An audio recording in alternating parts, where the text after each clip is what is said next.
En tant que manager, est-ce que vous pensez que vous pouvez définir des règles et un fonctionnement interne de vos équipes de façon à ce que vous soyez totalement inutile? Que tout marche tout seul? Dit autrement, est-ce que vous pensez qu'une entreprise peut fonctionner sans chef? C'est la question posée par Isaac Getz et Brian Carney dans leur ouvrage Liberté et compagnie. Ils explorent le concept d'entreprise libérée, des entreprises dans lesquelles les salariés ne sont pas de simples exécutants, mais de véritables acteurs du développement de leur entreprise. Alors, utopie ou véritable alternative au modèle hiérarchique classique? Voyons ça ensemble.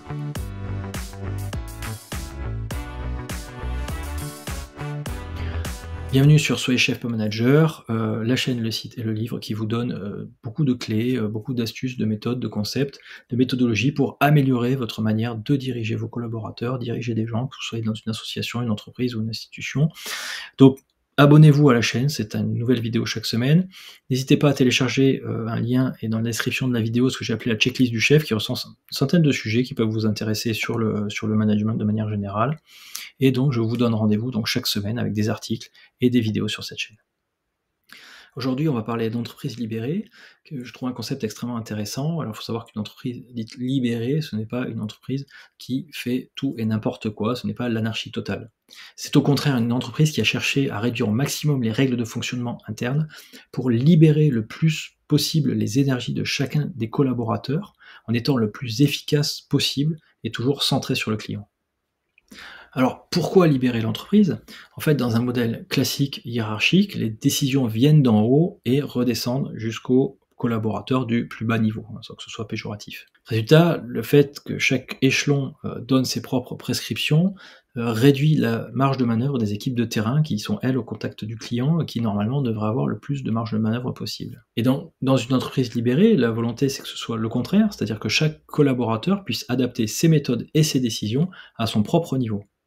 Et parfois, il n'y a plus de chef, en fait, il n'y a que des décideurs ou des coordonnateurs, des leaders, comme appellent certains, qui sont souvent cooptés par leurs propres collègues. Alors je ne vais pas ici vous faire un résumé du livre, mais je vais expliquer certains principes qui sont définis dans ce livre-là et qu'on retrouve dans l'ensemble des entreprises dites libérées.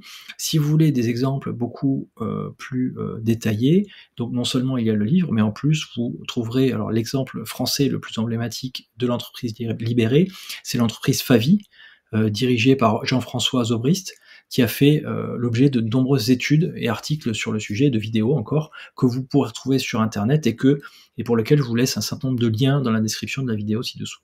Alors quelles sont les grandes règles, quels sont les invariants de ces entreprises libérées? En premier lieu, ce sont des entreprises qui se focalisent sur le pourquoi et non pas sur le comment. Elles ne cherchent pas à savoir comment on fait, comment il faut faire, quelle est l'organisation. Elles cherchent d'abord à savoir pourquoi, quel est le client, quel est l'objectif de l'activité. Et donc ça change un petit peu l'état d'esprit et tout est axé dans ce sens-là. Ensuite, il y a un certain nombre de points qu'on retrouve systématiquement, comme l'équité et la fin des privilèges hiérarchiques. En effet, pas de parking réservé, ni de bureau géant, tout le monde est au même niveau, et souvent les primes de fin d'année sont les mêmes pour tout le personnel, du chef jusqu'aux exécutants. En deuxième lieu, un espace de travail qui est pensé par les salariés eux-mêmes, c'est-à-dire que ce sont les salariés qui s'approprient vraiment leur espace professionnel, leur espace de travail, la manière dont ils travaillent.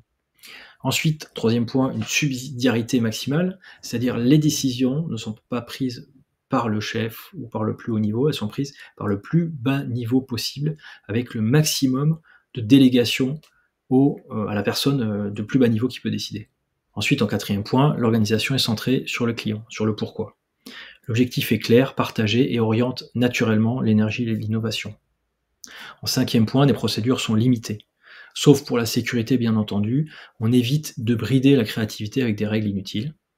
Et enfin, ce qu'on observe en sixième point, c'est que l'entreprise est découpée en petites unités autonomes pour rester extrêmement agile dans la manière de fonctionner et éviter la lourdeur des grandes structures. Au résultat, ce modèle n'est pas que théorique.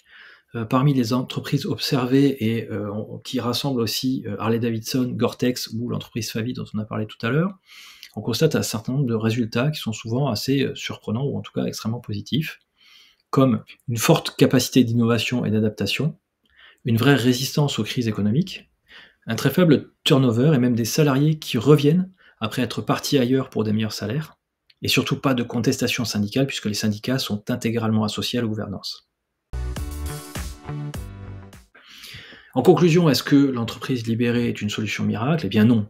En fait, il n'existe pas de modèle unique ni de recette toute faite. Chaque organisation doit s'adapter en fonction de son propre secteur d'activité et de ses méthodes de travail, de son environnement. Chaque organisation doit inventer sa propre manière de libérer ses propres règles et ses carcans. À défaut de libérer l'entreprise, vous pouvez adapter les méthodologies dont j'ai parlé tout à l'heure et en vous concentrant sur justement l'humain, en réduisant les procédures et en donnant plus de sens et d'autonomie à vos collaborateurs.